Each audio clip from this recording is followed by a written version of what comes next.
Yo, what is up? It is Thursday night. That means we are live on YouTube. We're doing fantasy football show. Tonight we're doing another division preview. We are breaking down the NFC North tonight. So we're going to be doing Packers, we're doing Bears, we're doing Lions, we're doing Vikings.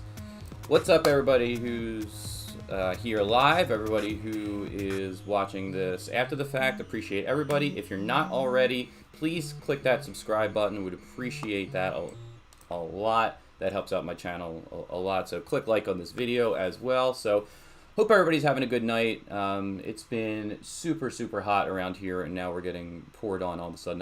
I got to experience both at a Phillies game last night. It was 100 degrees when I got there about, and 2 hours later we got poured on. So I was drenched in sweat, and then I was drenched in rain. So it was I got the worst of both, I guess you could say. So if you haven't seen one of these streams so far or yet, here is the plan for tonight. Basically, I go over all four teams in the division.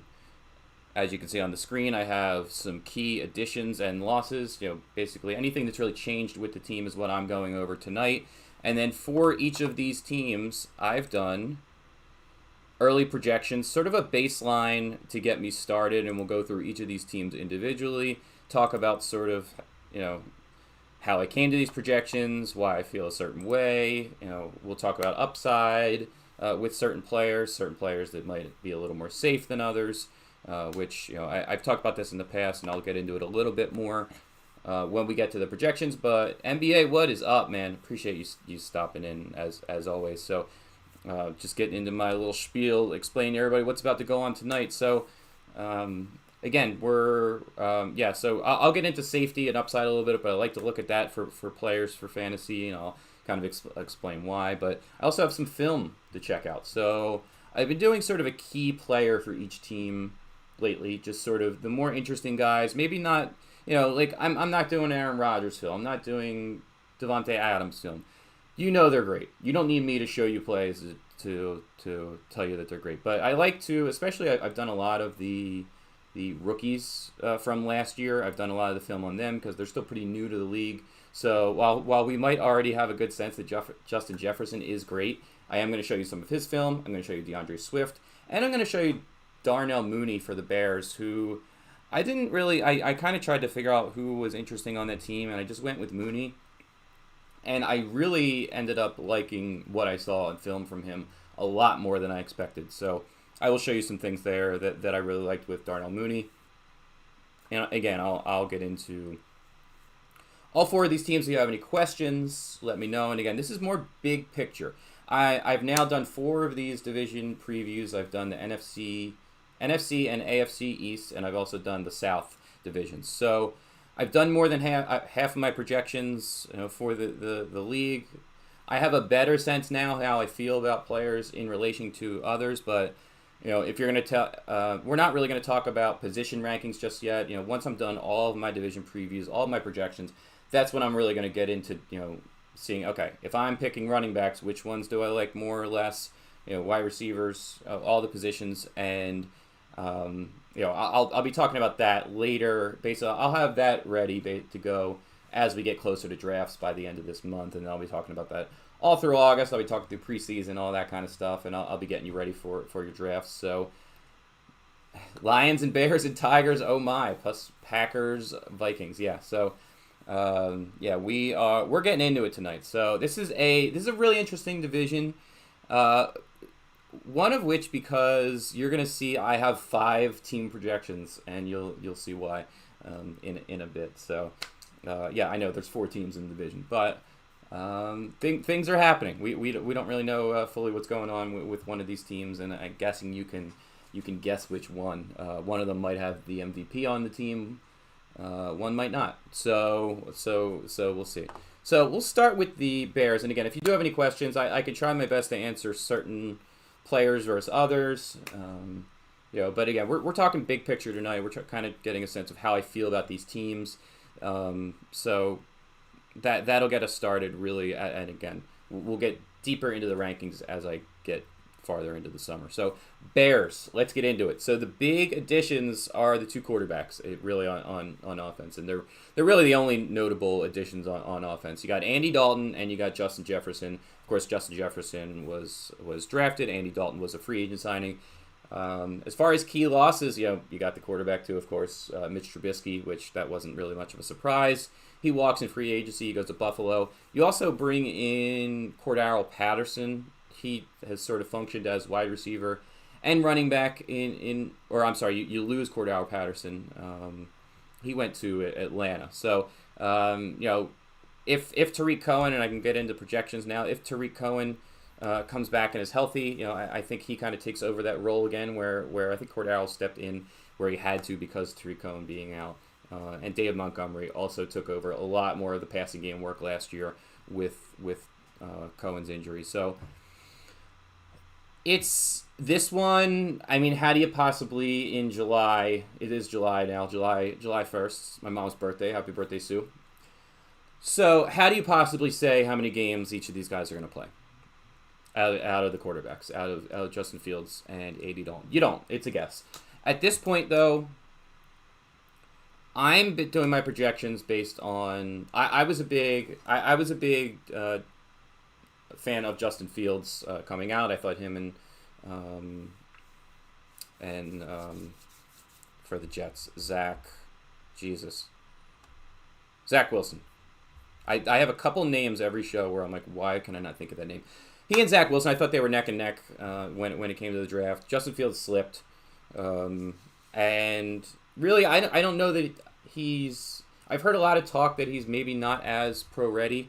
I don't know. I guess we'll see. To me, there hasn't been a lot of delay in a lot of these rookie quarterbacks coming in recent years.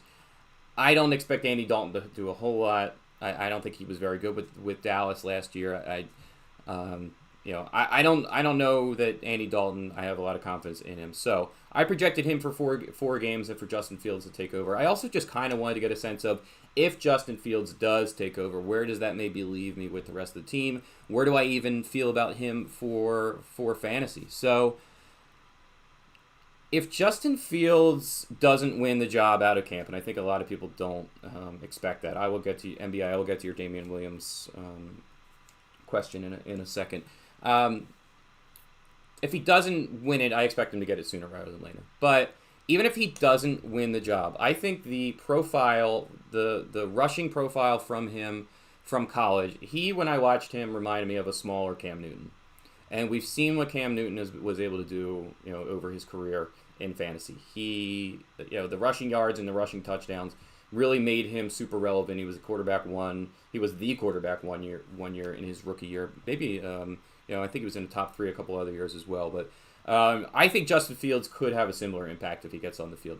I have him as an upside of 8 out of 10 because I think once he gets onto the field, he will be consideration immediately to be starting in fantasy leagues simply because of the rushing.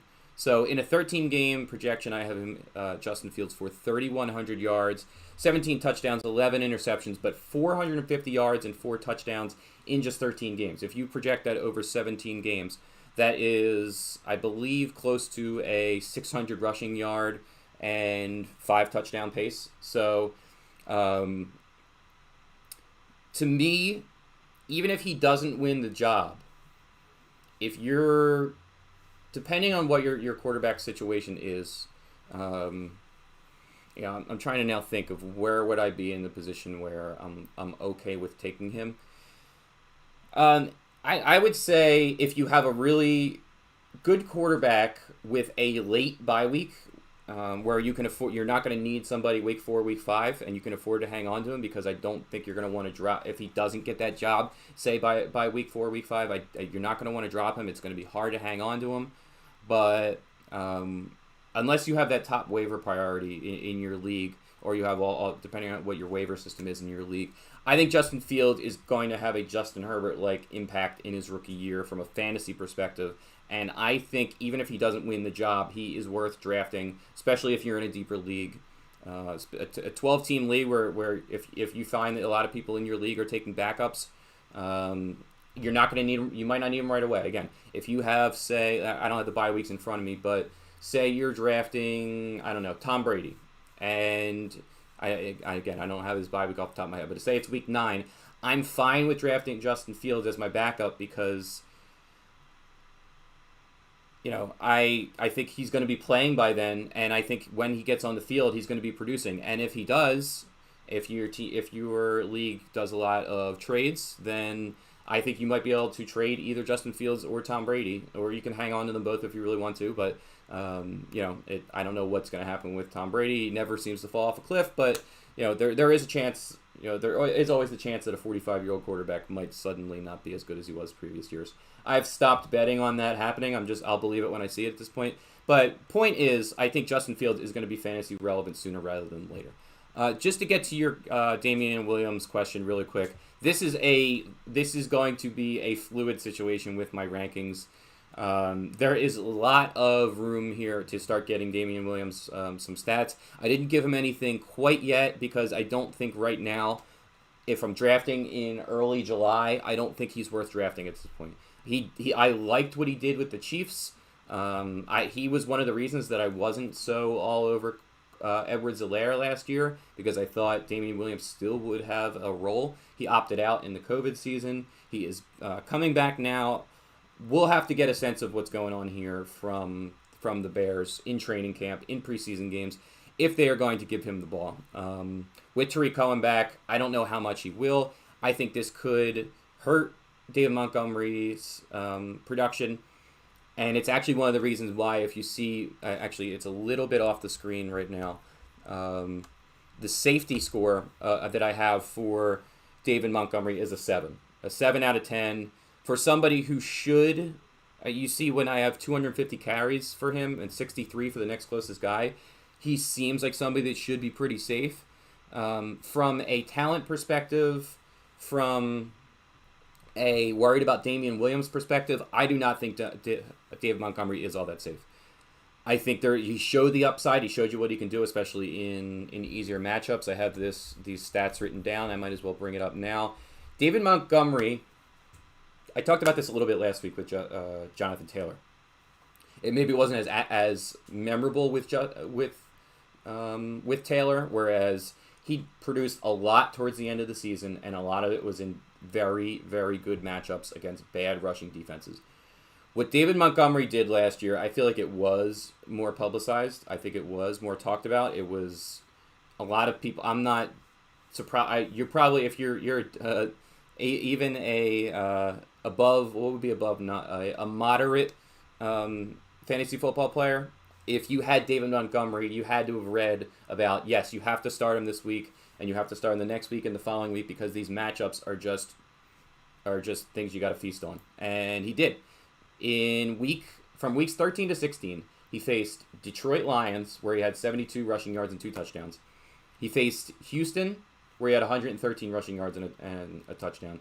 He faced the Minnesota Vikings, who were not a very good rushing defense. He had 146 rushing yards, 2 touchdowns, and then Jacksonville Jaguars, 95 rushing yards and 1 touchdown. And again, was a lot more involved in the passing game. I think he caught close to 50 balls in 54 catches last season with Tariq Cohen missing all but 3 games. He had 25 catches the previous year.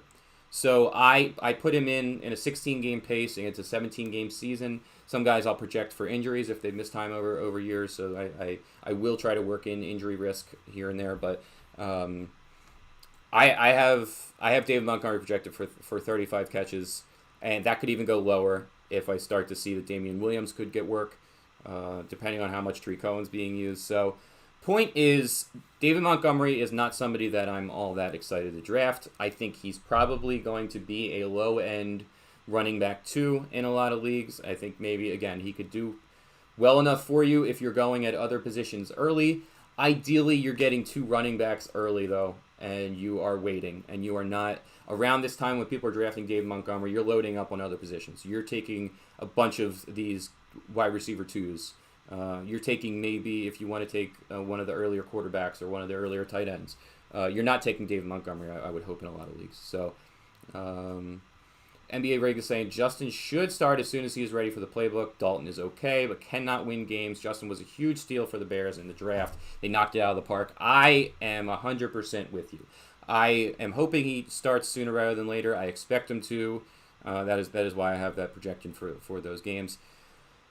The wide receivers. Again, I'll show you this in a little bit, but I think we all know what Allen Robinson could do. Darnell Mooney really surprised me. I have Allen Robinson in for, I think, a little bit less than maybe I would have expected, because as good as Fields I think will be, the combined passing yards that I have for Fields and Dalton is not going to be the level I don't have at the level of even what the Bears did last year. I think Fields is going to win in a lot of different ways. I think he's a very good, he'll do a lot of things that don't just involve throwing the ball to his wide receivers. I think there is a chance that you're maybe not getting quite as many targets for Allen Robinson as you would like, for Darnell Mooney as you would like. It's why, honestly, I think Fields can be very good. We'll see what he does. But not that he's not a good passer, but I do expect him to run a decent amount. So Allen Robinson, I have him for about 90 catches, 1,150 yards, and 7 touchdowns. The touchdowns are what could weigh some of these guys down, and it's a little bit unfortunate from this passing offense. But as much as I might want Allen Robinson based on that 90 catches and 1,150 yards, I worry about the touchdown upside. To me, he is going to be sort of a high-end wide receiver 2, I think. He's somebody you're probably taking in the third round of drafts. Maybe late second, early third. If you can get him in the third, I think that's fine. In a lot of leagues, I have him, again, 9 upside, 9 out of 10, safety 9 out of 10. He performs with bad quarterbacks. And I think Justin Fields could be the best quarterback he's had in a while. So, and Darnell Mooney, I'll bring this up. So Mooney, what I saw on the tape, he's tall, he's quick, he's a really good route runner, really good speed, and you gotta hope if Justin Fields gets in there, you have to hope that he's accurate with his deep balls, because what I saw a lot, and I'm going to show you in a second, was I saw a lot of Darnell Mooney getting open downfield and the quarterback just flat out missing him. I was very surprised at how quick he is, at how good of a route runner is. He really, really impressed me. So I'm going to bring this up now. So I will go over, I've marked about 10 plays. I think, NBA, you were right. When I went over Justin Taylor last week, I got a little carried away, got a little overboard. I really wanted you to see what I saw from Justin Taylor, but or Jonathan Taylor, I should say, but I was showing you a lot. So I got about 10 plays here that I'm going to show you. So this first one is earlier, and again, he was a rookie last year. Is early. It's week 3. I think that's when he finally started. But he is well covered. Or no, he's sorry. Let me go back to this because I didn't do a good job of setting this up. So he's up top. So he is well covered in this one. It's not a very good throw. You're going to see it's sort of a comeback route. You probably will maybe just get a better sense. He cuts it up there, and he has to come all the way back here to catch it. So I think he did a really good job of adjusting. I saw a lot of it, like just he just looked natural as a wide receiver. I think that's really what it came down to. You maybe get a better sense here how much he had to come back for that ball and dive for it. So that was a harder catch than it needed to be. All right, now we'll go to week 4.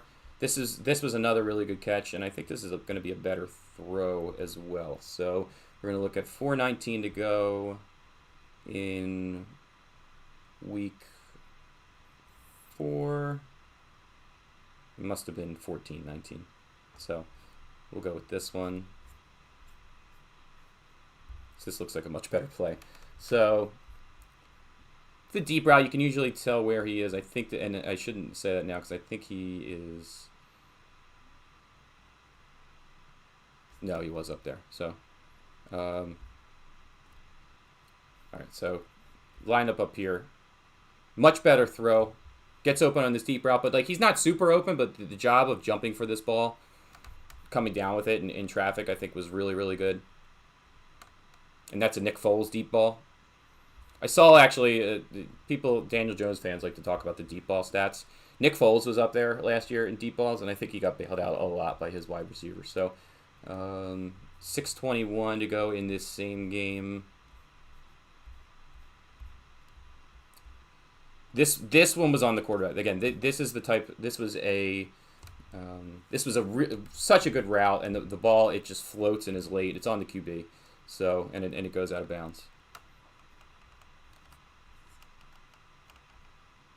So look how long he's open. Like, I'll stop this at the top of this route. Like this is where it should be thrown, and it's just like a little bit.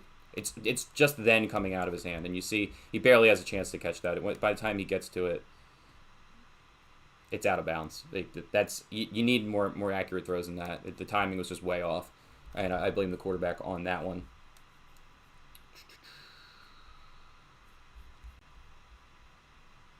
This is another example of just like, these are the things. This is why I like watching the tape, because to me, I like the numbers. You see, I did projections. I like looking at the numbers, but the numbers don't tell the whole story.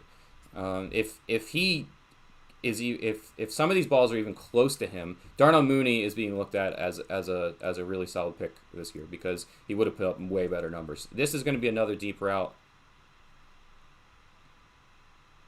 Awesome route, and it's nowhere near him. Not even close to him, which is obviously a problem. So, Allen Robinson, why wouldn't he crack 1,200 yards this year with 16 games projected of play? I think it's a little bit of Mooney, and I think I worry about Andy Dalton. And again, I do think Justin Fields, again, there is going to be more rushing this year than there has been in the past. I don't think any reason why he can't. Again, that is a 16-game pace. If he plays 17 games, even if he play, I wouldn't be surprised. This is sort of a baseline. He's got room to grow from this. I don't think there's any reason why he can't do that. I try not to be sort of a slave to these projections. These are very fluid. So, we're going to go to 327 in week 6.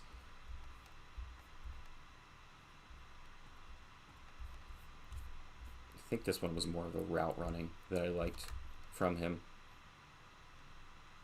I think this is him down here.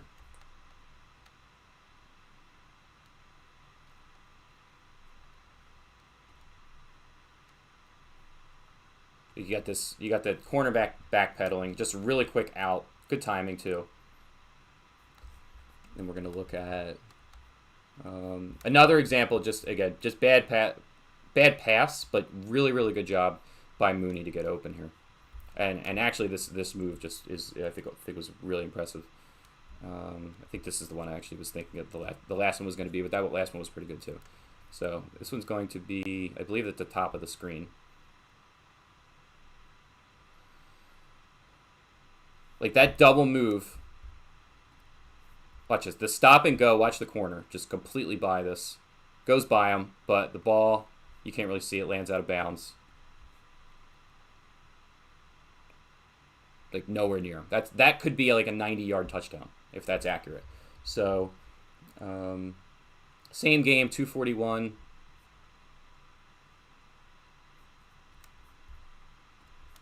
And I'll have a couple more after this, but I think you get a good sense that it was not Darnell Mooney's fault why he had a solid season but not a great season. And I do have him taking a step forward. Yeah, this one you'll have to see from this angle. This is he's going to come right this way. That catch in traffic is awesome. Though he's not just like a soft, deep threat. He's catching the ball in traffic a lot. I didn't see many drops from him at all when I was looking at the film. So,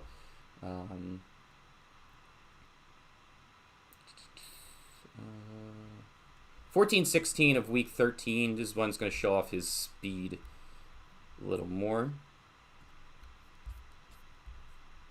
This one's across the middle. It's him right here. Just watch. As soon as that ball is in his hands, he can get to that outside. Picks up about 10 or 15 extra yards after the catch. So he shows off the speed there as well. And then I'll go one more. Week 17, 8:37. He just needs Justin Fields to be good. Even average, because he's got below average quarterback play all year.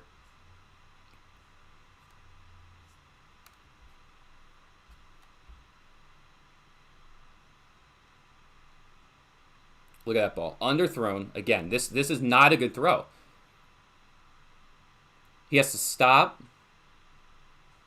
or slow down.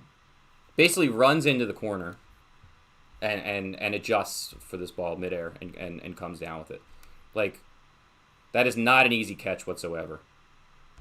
And that's why I really like Darnell Mooney. So yeah, part of my Robinson not being like a wide receiver one is because I do think Darnell Mooney is going to take a step forward this year. So that is where I'm at with the Bears. And I think Cole Kmet is somebody who's interesting, who is going outside of the top 20 wide receiver or tight ends. And if this offense is better this year, if he I liked what he showed in small portions last year. There was a lot of Jimmy Graham. If he gets some of the Jimmy Graham, if he starts to take over a lot of the Jimmy Graham work, I think the 50 catches for 500 yards and 5 touchdowns, which is conveniently some pretty round numbers there. I think he could be really solid. I have him as an upside of 8. I think he's basically free in drafts. Take him at the very, very end of your draft. There's a lot of other tight ends out there, but he's one where he's somebody, if I had to pick somebody who's going outside the top 20, who I think could finish as a top 12 tight end, I think he's one. So we saw there were a lot of weeks where Jimmy Graham was really solid with this team last year. I think Cole Kmet could take over that role. And yes, that was one part where Justin Fields can upgrade these guys, and one part, these weren't just bad throws. These were bad throws with Darnell Mooney running really good routes, getting really open, and in sometimes bailing out his quarterback, and sometimes he just couldn't. So Mooney was getting open. That is the key. It wasn't just, look, he's kind of covered, but he doesn't really have a chance. He is getting very open. He's beating man coverage. He's beating zone, and looks very good doing it. And he's catching everything that's near him. So I really liked Mooney. I liked what I saw from him. So Foles is still on the roster. You're right, he is. If Fields is not ready and Dalton is bad, I don't think Foles will be on the roster week 1. I do not think that will be the case. I think he will get cut or traded. So usually teams aren't holding on to 3 quarterbacks like that. And I don't think you bring in Andy Dalton and draft Justin Fields if you think Nick Foles could be playing for you. So I don't expect that. So let's go over to the Lions, and man, you want to talk about additions and losses. New coach, new quarterback. We got Jared Goff with the trade with Matthew Stafford. We got a new backup running back in Jamal Williams. We got a whole new wide receiver core in Tyrell Williams and Rashad Perryman. We even got a new kicker, Randy Bullock. In the draft, they took Penei Sewell, first round, which I know that was a pick that they absolutely loved. If you haven't seen the video of them celebrating in the war room with that selection, you have to check that out. They were very psyched to get him, and I think that will help things. And this is an offensive line that really that really could use an upgrade. So I obviously it was a need for them. It was something they needed to do, and I think that was a really solid pick for them. The losses are significant. This could be one of the worst teams in the NFL because of the downgrade at quarterback, the downgrade at wide receiver. You go from Kenny Golladay and Marvin Jones to Tyrell Williams and Rashad Perryman. Kerryon Johnson, I don't know. And then they lose a couple solid players on defense.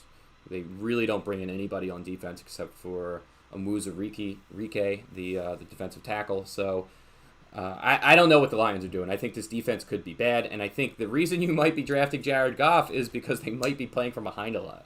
So, I have him in 17 games getting about 4,000 yards, but only about 21 touchdowns. So, I compare him to what I just told you for the Bears guys combined.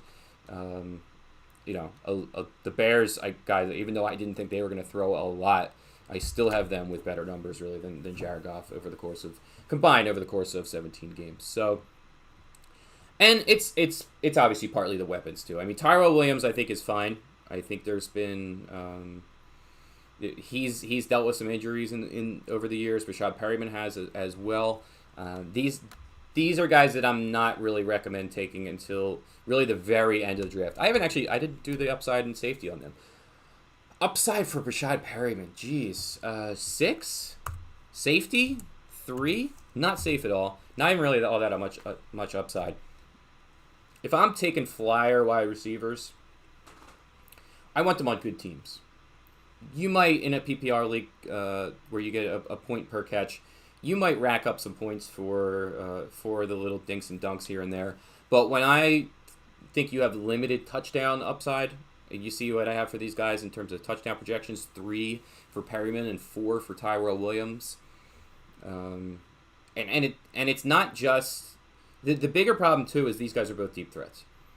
Jared Goff with the Rams, maybe in play action here and there, he did not show an ability to be able to go downfield a lot, and that's these guys. That's their game.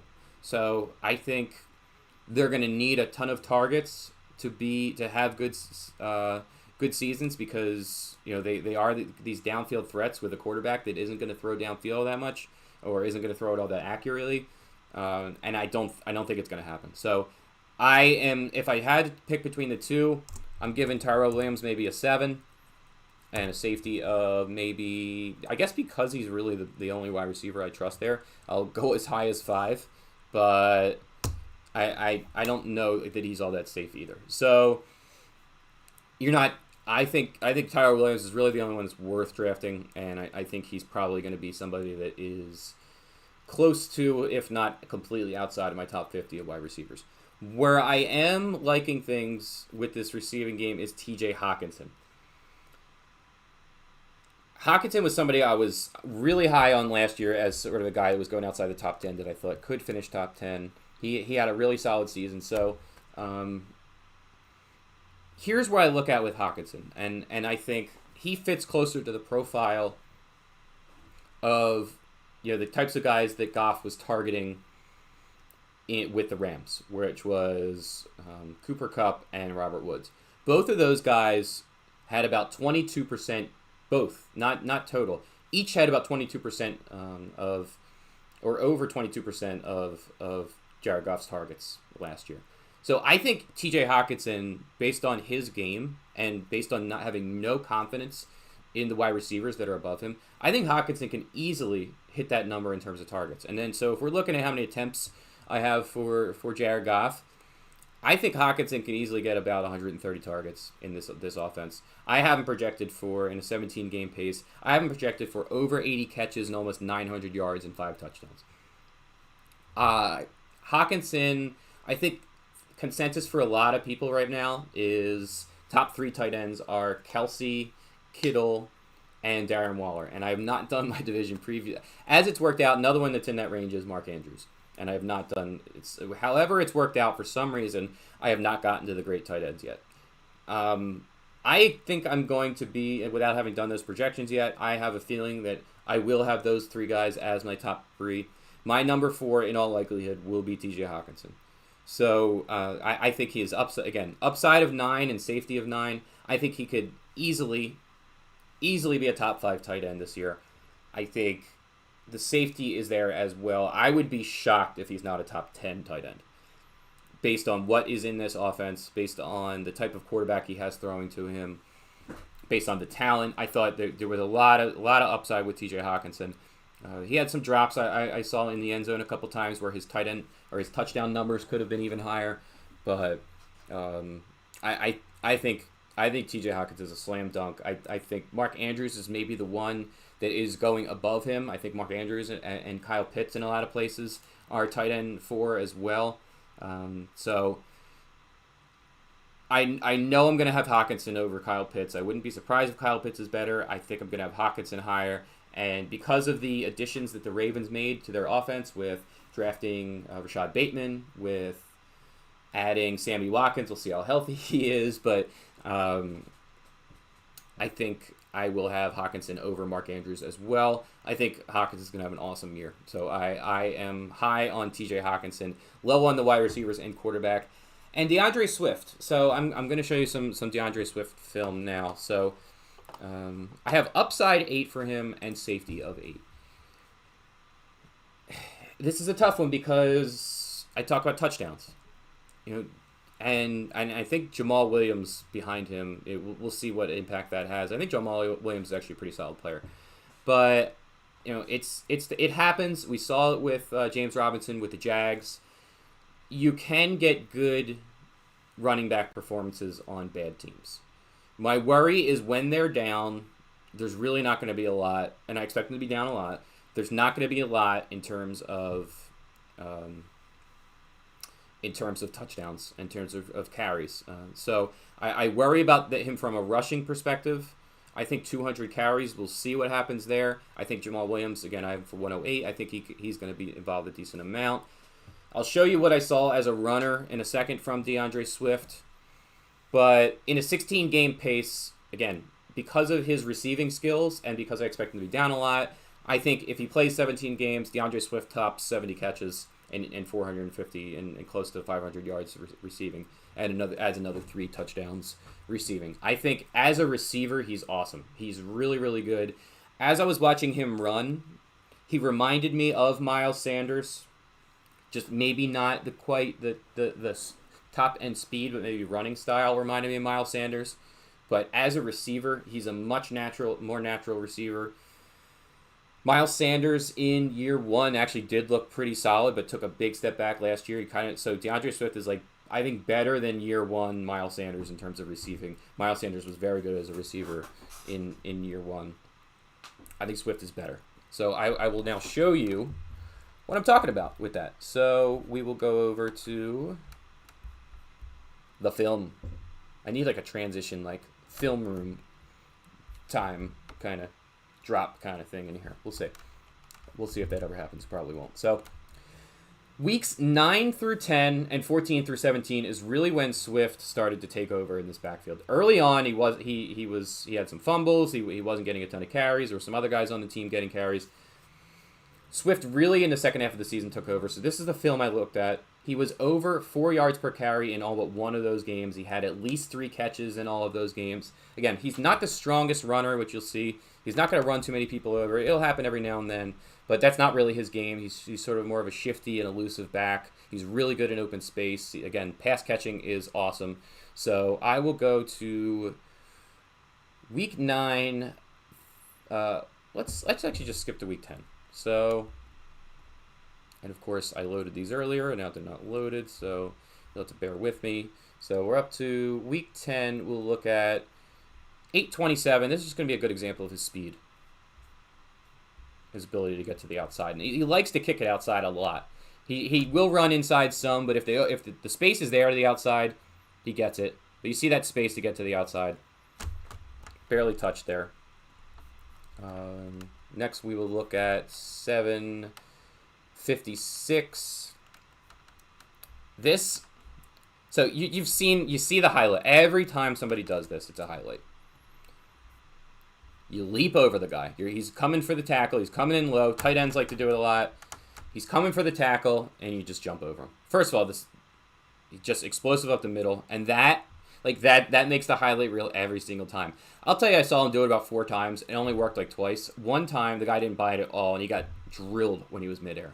I don't like that he's doing it. I hope he doesn't do it too much. It doesn't always work out for him. So, but you see the athleticism there. So go to 1253. This is gonna be a pass. And he pretty much gets wide open, but it's the moves at the end that I like.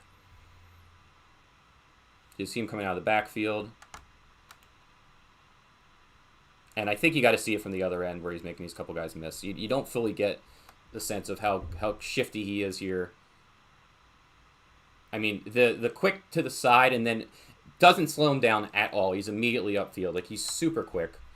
He's more. I talked about Miles Sanders with the high end finish the run speed. I think Swift is more of the short yardage speed. I don't know that he has it at the end. I've seen him chased down by a couple defenders. All right, we'll go to 346. So I did not see one like breakaway run from him. Whereas that was Miles Sanders' game last year. Like that's not quite his game, but if he can break through and get like 20, well, this one like, so there's not much here, and then all of a sudden, he's like, and maybe this is the better angle to watch this one, but like this seems bottled up, and all of a sudden he's through for 7 yards. It's hard to even see how he even got through there. We'll go to week 14 next. This is another good screen, and what I like about this one is, again, his instincts as a receiver, and you're gonna see him have some blocks on this screen, people out in front of him. What I like is his patience to wait for these blocks. You see there, the hesitate and then go, and then again, waiting for the blocks. He's got good instincts in the screen game where he's not just gonna go. He's got the patience to wait for his blocks, and he's got the athleticism to, once he gets those blocks, to just go as soon as the space opens up. So that's also what I really like about him. And then a little bit towards the end here, again, touchdowns are so big in fantasy. So he got some goal line carries. So this is a 3-yard touchdown. A little some strength at the end to get in there, and I think the next play I'll show you is also a goal line run, but this is going to be week 15. So he could do it, but just straight up the middle runs just don't seem to be his game. Week 15, I'm looking at 501. I think we're going to have 2 of these runs in a row.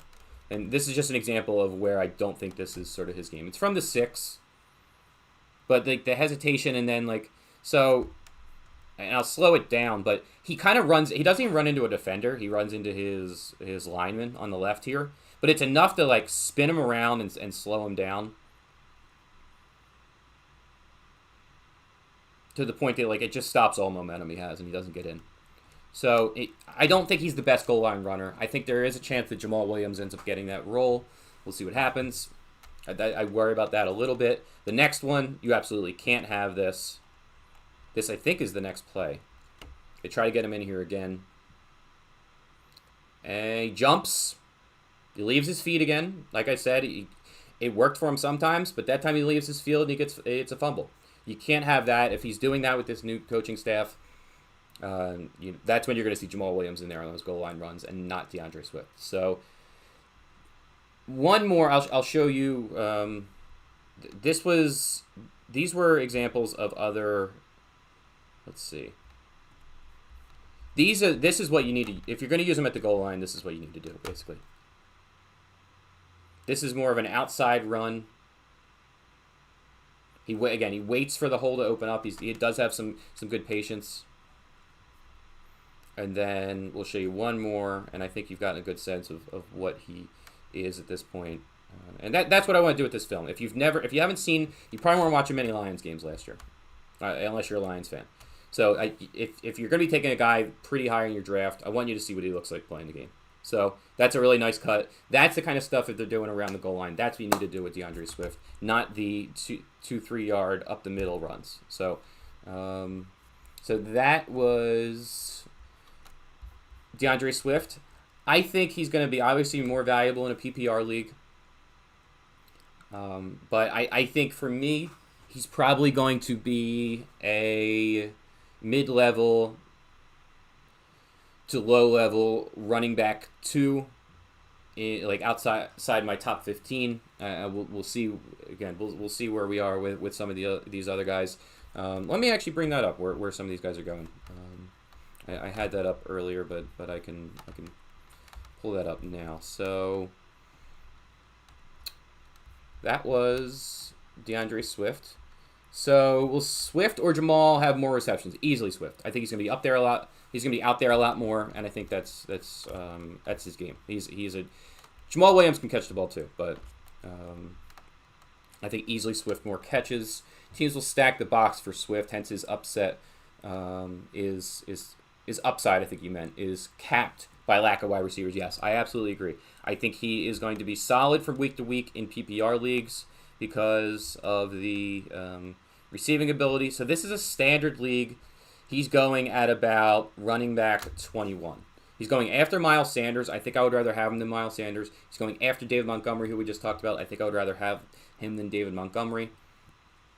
But after that, it's guys like Chris Carson, CEH, Dobbins, Najee Harris. Chris Carson I got to look at more. That's a close one. I think I might have him higher, though. Josh Jacobs at 20. I think I might have him higher than Josh Jacobs. So, again, I think in a standard league, maybe closer to like my 17th or 18th running back. But when we get into PPR leagues, again, that's where he's going to jump up a little bit. And I'll see if this is according to Fantasy Pros.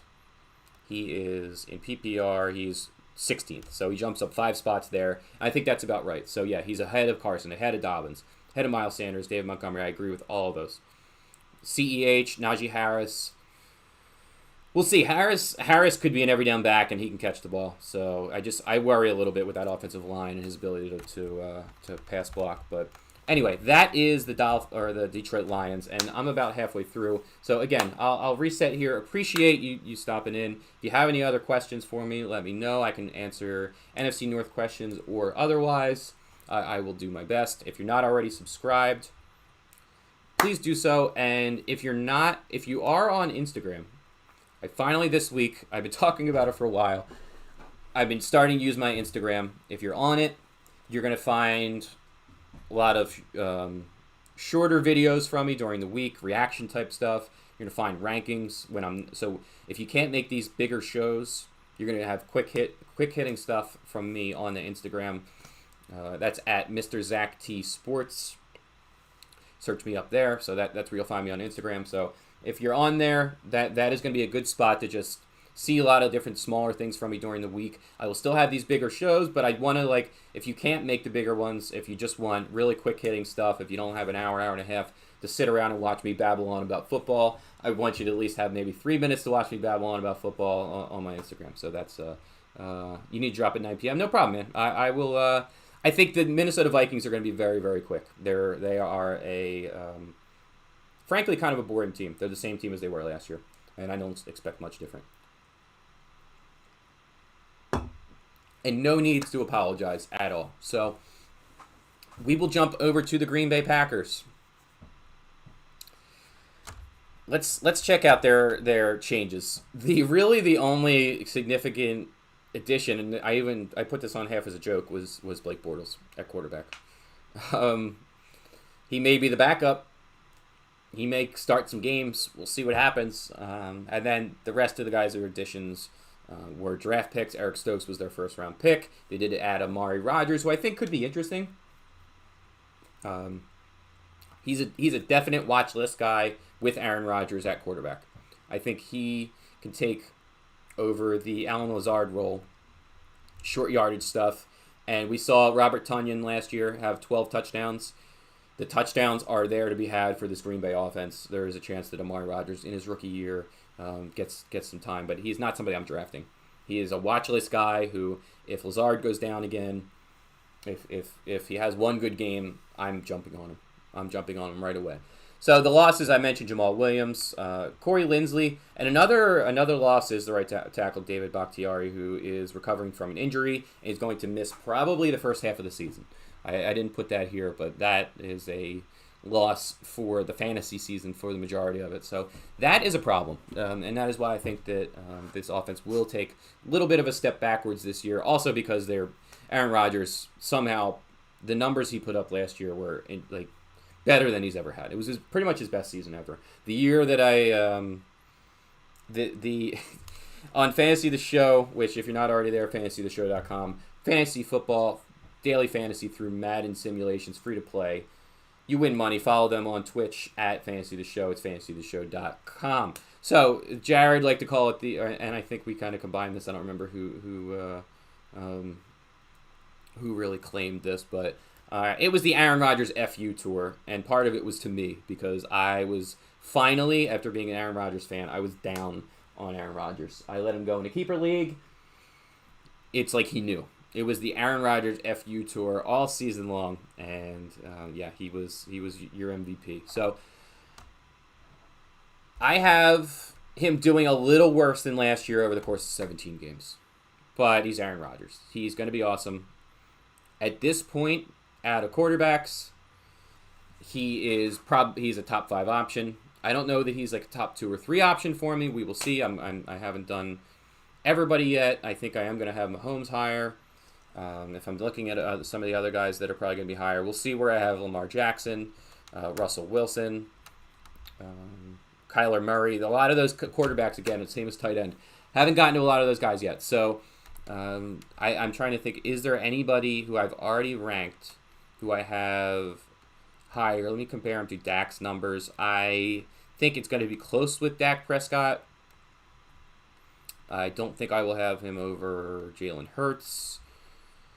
Oh, Josh Allen. Josh Allen I will have above Aaron Rodgers. And Tom Brady, not quite. So he will be a top 5 option for me for sure. The caveat, obviously, if he's playing. There is a non-zero chance Aaron Rodgers doesn't play football this year. If you're drafting today, are you taking him in the top 5? I am not. All those guys I just named, I would take over Aaron Rodgers if I'm drafting today. I am hoping we're going to get an answer to this, whether he's traded, whether he signs an extension, whether they kiss and make up publicly between him and the Packers. I have this projection for this team as if Aaron Rodgers is playing. Again, I have him 17 games in this projection. Devontae Adams, you don't need me to tell you, he's probably the number 1. He had, 16 touchdowns last year? Aaron Rodgers threw for over 40, I think. Adams could easily get over 15 touchdowns again. I think 12 is almost underselling it. But and this is in a 15-game projection because he has missed some time over the last couple of years. 1,380 yards and 12 touchdowns and 115 catches in 15 games. You probably aren't going to beat that.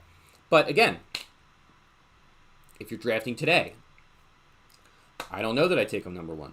I think I take Steph Diggs. I think I take Tyreek Hill. I think I take DeAndre Hopkins. I have to do Hopkins projection soon. I probably take AJ Brown is maybe then where I start to draw the line. Calvin Ridley, I fit him and AJ Brown very, very close right now. I'm very, very torn on those two guys. If you want to say Calvin Ridley at this point is just very, very safe and you're unsure about the Aaron Rodgers situation, if he gets traded or if he just doesn't play, I get it. The upside is 10. The safety is 10 if Aaron Rodgers is playing every game. I don't know. I think out of the 2 other wide receivers, the more I look at this projection for Lazard, I don't really like it. I think I'm going to probably bump him down a little bit because I do expect Amari Rodgers to maybe bump in there and get some time. MVS is very, very, very, very, very inconsistent. He's got stone hands. When he catches it, it's great. You don't trust him anytime, week to week. I usually rank 50 wide receivers each week. There is a very good chance Devontae Adams will be my only wide receiver ranked. You got to be pretty desperate and have a lot of bye weeks, I think, to play any other wide receiver for the Packers, unless Amari Rodgers really steps up, or maybe there could be a breakout for one of these other guys. I don't know. It's a good offense. You got Aaron Rodgers throwing to you. There's a chance you could score a touchdown. So, the more I look at this this projection, I don't really like it, to be honest with you. I think I worry with MVS when I look at how bad his hands are. Again, I have him catching only 30 out of his 60 targets. So maybe he gets more targets. Maybe he actually does catch more balls. But it's a lot of downfield throws, and it's either sometimes off target or it's just dropped by him. So, Aaron Jones, awesome. I was very surprised he came back, but we will see what happens with A.J. Dillon being here, with him starting to get some more carries. I do still see Aaron Jones in a 15-game pace, going over 1,000 yards, close to 10 touchdowns, over 50 catches. I think he's somebody that, if I'm looking at running backs, just talking about, I think I have him over Zeke Elliott. Fantasy Pros in a PPR league has Aaron Jones 9th right now, and I think part of this is people being scared about the Aaron Rodgers situation. If we know Aaron Rodgers is back, I think I have him over Zeke Elliott. It's very, very close. Really, the range where you start looking at is Saquon, Zeke Elliott. They have Jonathan Taylor at 8. I'm not there. Austin Eckler 7. I know he's probably going to catch a lot of passes, but that's a tough one. I think Aaron Jones is absolutely a first-round pick. I think he's a mid-first-round pick. I think you could go a lot worse than Aaron Jones. I think he's probably safer than Zeke and Saquon, and for me, that's what might set me over the edge. Again, safe today? No. If you're drafting today, I'd probably rather have those other guys. Because Aaron Jones then takes on a lot of... because I think a lot of his value in his game comes with the receiving game. And obviously the touchdowns. And I think you take a step back if you don't have Aaron Rodgers with the touchdowns. You take a step back in the receiving game because Aaron Jones is not just catching out of the backfield. I think people are just going to assume that maybe Jordan Love, if he's there, will just check down a lot. And that probably will be the case. But there's a lot of times Aaron Jones is lined up at wide receiver, which I think limits some of the other wide receivers too. But there's a lot of stuff that Aaron Jones does that I think he's got a really good rapport with Aaron Rodgers, and I don't think it'll work quite as well. And I think that's why it actually worked that way he might have come back here, because I didn't think Aaron Jones would translate as well on other teams. I think it's a perfect fit for him. So I think Aaron Jones has a really solid year. So yeah, exactly. There's a lot of Aguilar in.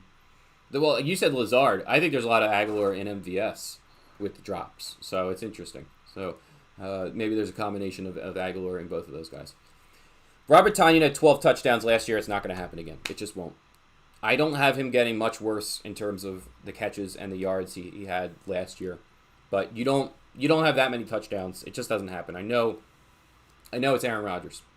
You can score any week with Aaron Rodgers as your quarterback. But I don't see it happening with the 12 touchdowns again. I have Tonyan in for 7. I think it could definitely go over that. I have him as an upside of 8, but I think the safety score is a 7 because I think some of these other guys could start catching touchdowns this year. So that is where I am there. I mentioned A.J. Dillon. I think he's probably at least worth drafting if you are an Aaron Jones owner. I think if Aaron Jones does go down, I think A.J. Dillon could be awesome. I don't know that you're going to get the receiving from him, though. In a PPR league, he still might not be a great option. We'll see what happens. I mentioned I have 5 team projections. The 5th team in this division is Jordan Love Packers. And based on the hit, these are very, very hard to come up with numbers when you've never seen the guy play. But I tried to look at what I think close skill-wise he is to some other quarterbacks around the league and maybe try to make projections based off of that. And it does help that he has Aaron Jones and Davante Adams. If I don't even project a guy, it means I'm not even going to consider drafting him. I think only Davante Adams and Aaron Jones become draftable in this offense if Jordan Love is your quarterback. I think Davante Adams takes a big hit where he then becomes... This is closer to the Mike Evans range, I think. I think I'd probably take him over Mike Evans at this point because he is Davante Adams, but the risk is huge. It's happened before. There are plenty of quarterbacks or running... There are plenty of wide receivers that do really well with bad quarterbacks. I talked about Allen Robinson. He's had some bad quarterback play his whole career. Allen Robinson, because of that, is almost always on that fringe of the top 10 wide receivers. I think that's where Davante Adams goes. Is he better than Allen Robinson? Yeah. I think he can catch 100 balls for 1,200 yards in a 17-game season. Actually, what's interesting is I had him in for 15, and did that drop. So, I'll say 16. I forget if I did factor that in or not, but this will give me a better sense of my points per game. That's my average for how many games he's playing. But point is, I have Davante Adams with Jordan Love going from 12 touchdowns to 7 touchdowns, from 1,380 yards to 1,200 yards. I think the offense won't be as good. Yes, you're going to target him a ton, but I worry about him scoring the touchdowns to the same level. with Jordan Love.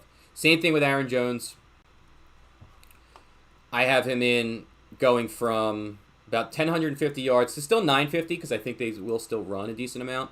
But I have him going from 9 touchdowns rushing to 7. Takes away 12 catches too. He will take a step backwards as well. He would then be a fringe running back 1, I think, with Jordan Love. If you're taking these guys today, you are praying that Aaron Rodgers is their quarterback. And if you can get them for a little bit of a value now, I don't know how worried people are going to be. I wouldn't completely panic because they're good talents, and good talents will do well even with. We don't know that Jordan Love is bad. That's the other thing I should say too. We don't know that Jordan Love is bad. There's been a good PR machine, you would say, coming out and praising Jordan Love. It might have something to do with the fact that they want Aaron Rodgers to come back, and maybe they want people to think, oh, see, we're fine. We have Jordan Love, but you want Aaron Rodgers back there. So I don't have any film because I think those guys that I talked about you already know, and I'd love to see some Jordan Love film. Maybe, no pun intended, but maybe we'll get that early in the season. We'll start to look at that if he's the quarterback there. So let's get to your Minnesota Vikings, the last team in this division. A lot of changes, but none of them really on the offense side. The bigger thing on the offense is Kellen Mond is now your backup quarterback, probably. They're a rookie. And they take their first-round pick is Christian Darrisaw. Not Christan, it's Christian. And they took another guard early in the draft. This is an offensive line that needed help. They addressed it. Let's hope it's better, especially if you're drafting Dalvin Cook. Adams' talent translates regardless of quarterback. He's on a contract year, hence his fantasy outlook is it's still pretty safe. I wouldn't completely put him in the tank, but he is then maybe outside of my top 10 or close to outside of my top 10. I'll have those rankings, but when I look at guys like DK Metcalf, Calvin Ridley, A.J. Brown I mentioned, I think I'd rather have those guys than Devontae Adams. I think it's really, really close. I'm not saying that's an easy call. He's amazing. I've seen some stuff about people calling him the best route runner in the league. He probably is. So how would I rank the defenses in this division?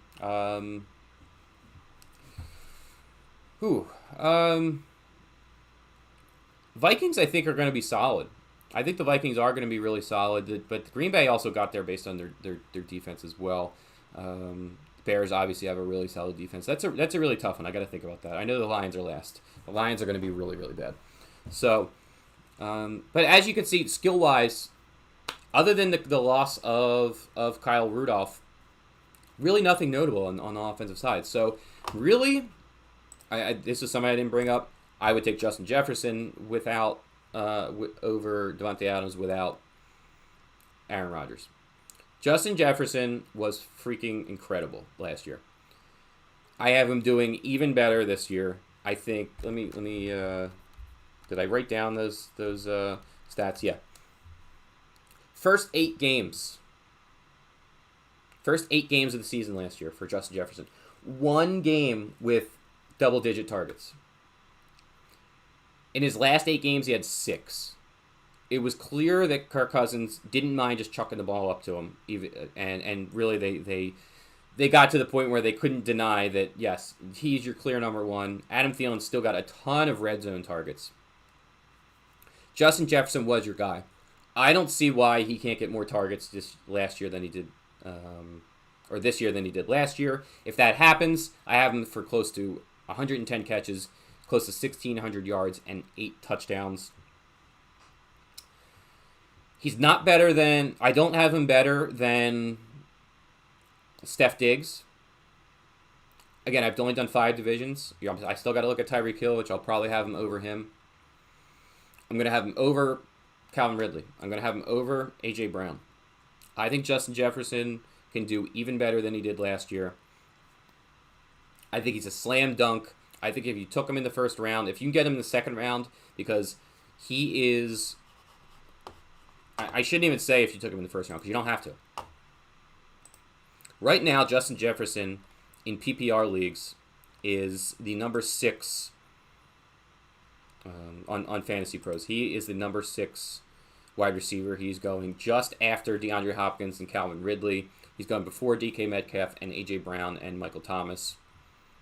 I got to look at Metcalf, but I would take him over A.J. Brown. I would take him over Michael Thomas. I would take him over Ridley. If I had to draft today, I might take him over Devontae Adams. In a standard league, he is wide receiver 8. So he's behind Metcalf, behind A.J. Brown.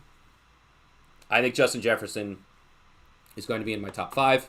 I think getting Justin Jefferson in the second round this year, I have a feeling I will be doing that a lot if he is there for me. If I get, say, a really, really solid running back, I'm trying to think, in a 12-team league,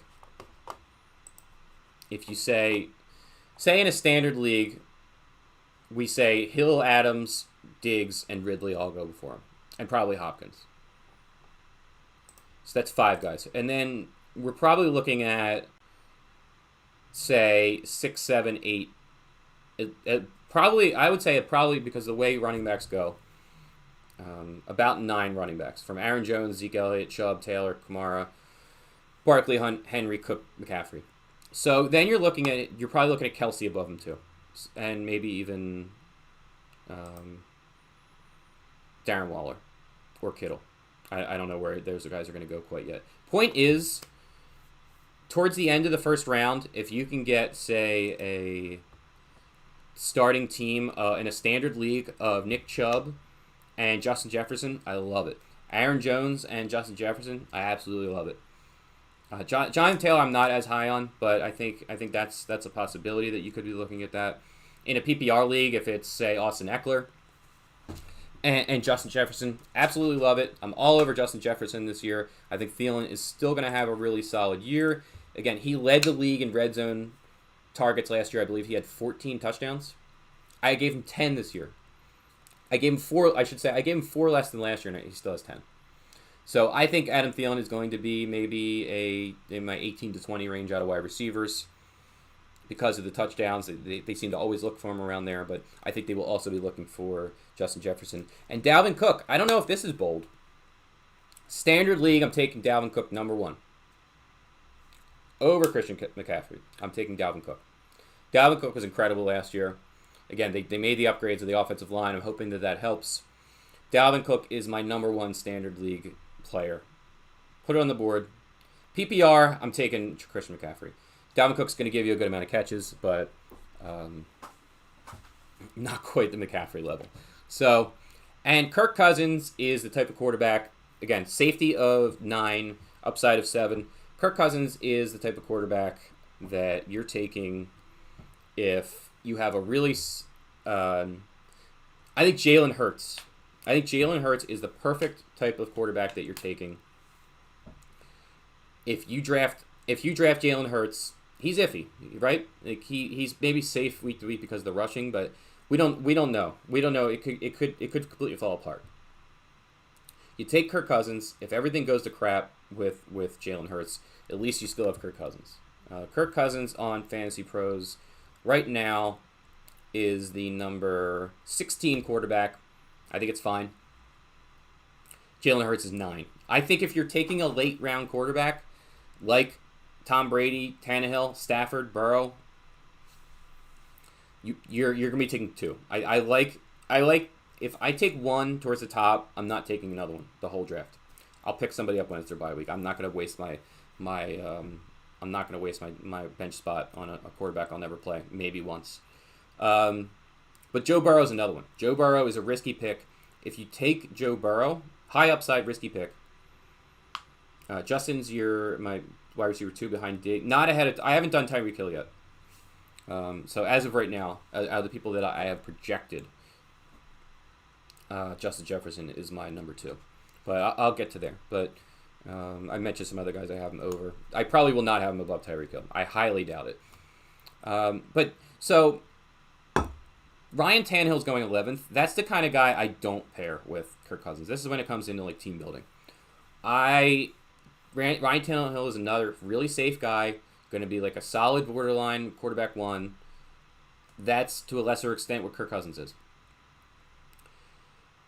Trevor Lawrence, another one. If Trevor Lawrence sucks year one, pair him with Kirk Cousins. You'll get okay production, and maybe somebody like Justin Fields comes along, and you can maybe drop one of them for Fields. But I don't know that I think Trevor Lawrence is going to suck year one. But if he does, pair him with somebody safe like Kirk Cousins, and I think that's the type of guy you're going to do in a 12-team league. If you're waiting all day at quarterback, if that's your strategy, fine. That's fine. Irv Smith has a chance, but with Kyle Rudolph gone. But last year, Jefferson and Thielen dominated. They had, I think, over half the targets themselves out of everyone on the team, maybe more. And then Dalvin Cook was third. So even if you give Irv Smith all of the tight end targets from Rudolph and Smith, he's still probably not worth. He's probably still not a top 10 tight end. Yeah, I get taking a flyer on him, but there's so many tight ends. I'm going to leave you with this. If you have any other questions, let me know. This is going to be the sit back and enjoy my tight end that I'm hoping. Tom Brady in PPR, I don't think it really matters for quarterbacks, but yeah, it would be Tom Brady over Kirk Cousins, definitely. I mentioned this earlier. I am done betting against Tom Brady. He will eventually drop off, or he'll die, or retire.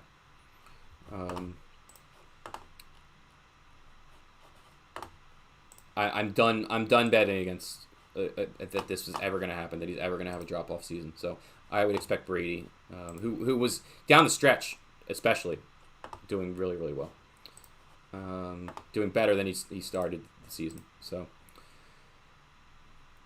just to give you a sense, of how. Actually, can I do this? I can do this. Why haven't? Well, I actually have to go in and out of it, so I probably won't do that. At least for this one, I will. We're going to enjoy some Justin Jefferson running down the field. I told you don't need me to tell you that he's great. You've probably seen a lot of highlights from him already. Again, this is just his first year, so I just want everybody to really get a sense of just how good this guy is. Like, look at that move to the inside. He's so hard to cover. I barely even have to say anything with these plays. Like, they speak for themselves. Let's see. This is the same game against Atlanta. Look at how he makes this defensive back look. Oh, man. Oh, boy. And then it's not enough just to catch that. He finishes. And that's what's huge with him. He doesn't have to get the red zone targets if he's scoring from 50 yards out. So, let's get a few more in here. Vikings tight end is, he's probably not somebody I'm going to be targeting. Irv Smith. I could see him having a breakout, but there's so many tight ends. He's not somebody specifically I'm going in the drafts thinking he's my guy I'm coming away with. The speed. Whoever said Justin Jefferson is more of a short yardage guy, Howie Roseman, is an idiot.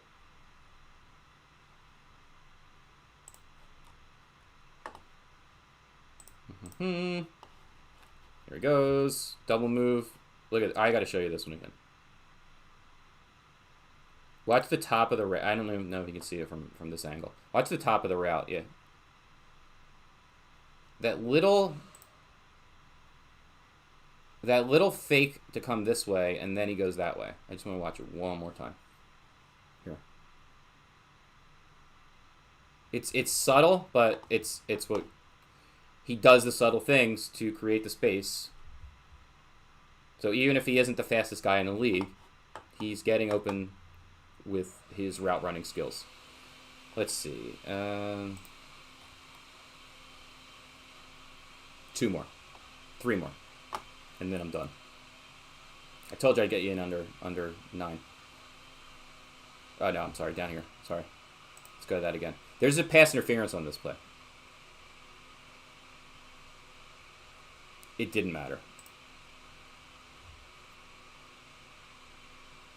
It's all over him, hitting him early. He still catches it. Let's see, 334. It's another amazing route.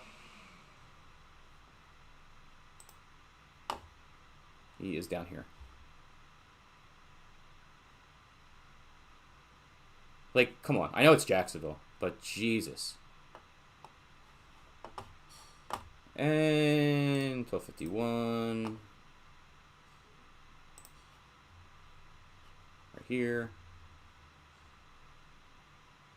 Got the yak ability. Breaks tackle. Speed. Breaks another one. He's awesome. And that's my show. That's the Justin Jefferson show. So, again, I'll hang around for a couple more minutes. Any other questions? Tunyon or Irv? Probably Tunyon if Aaron Rodgers, that'll be my caveat. Tunyon if Aaron Rodgers is playing. Irv if with no Aaron Rodgers. So that is it for NFC North. Next week is going to be a little different. I am starting softball. So I am going to be on Twitch on Monday night, and I'm going to be on YouTube on Wednesday night. So got to mix it up next week. I play softball Tuesday and Thursday next week. So my schedule is changing a little bit. I'm hoping once the season starts, my schedule is going to hopefully be very consistent. So it's going to be Sunday mornings. It's probably going to be Tuesdays and potentially Thursdays as well. So, so that is the plan. And that will do it. So again, next week we are going to the AFC North. We got some interesting stuff. One of my breakout quarterbacks, we're going to look at Baker Mayfield and the Cleveland Browns. We're going to look at the Bengals. We talked to Joe Burrow a little bit with him coming back. I got Jamar Chase now. We got the Steelers, Najee Harris, rookie running back there. Beyond that team's, from a receiving perspective, is pretty much the same. And then we got the Ravens. I'm going to look at Lamar Jackson. I'm going to tell you if I would take him over guys like Josh Allen and Aaron Rodgers. I'll be able to talk about him next week. And I talked about Hawkinson, so maybe we'll talk about a little Mark Andrews versus Hawkinson. So as far as film goes, I probably will look at Joe Burrow or the wide receivers. I might look at... Ooh, that's a tough one. I wanted to look at T. Higgins. I might look at T. Higgins. So Wednesday at 7:30 will be the plan, yes. For Cleveland, maybe I'll bring up just some of the Baker... I have a Baker Mayfield YouTube video that I made where I have a lot of plays from him. Maybe I'll just pull up some of those plays for him. And then Steelers, I'm probably going to look at Chase Claypool as well. So again, I like to look at some of the rookies from last year. So I think that'll be the plan there. So got some interesting guys to look at for next week, and that will be the plan. AFC North. So appreciate everybody who stopped by. Again, if you're not already subscribed, please click that subscribe button. That really helps me out a lot. I am over now on Twitter at Mr. Zach T. On Instagram at Mr. Zach T Sports. So you can follow, if you want some shorter, quick hitting stuff, you can follow me there and you'll find that there. Appreciate everybody who stopped by, and I will catch you live back here next Wednesday.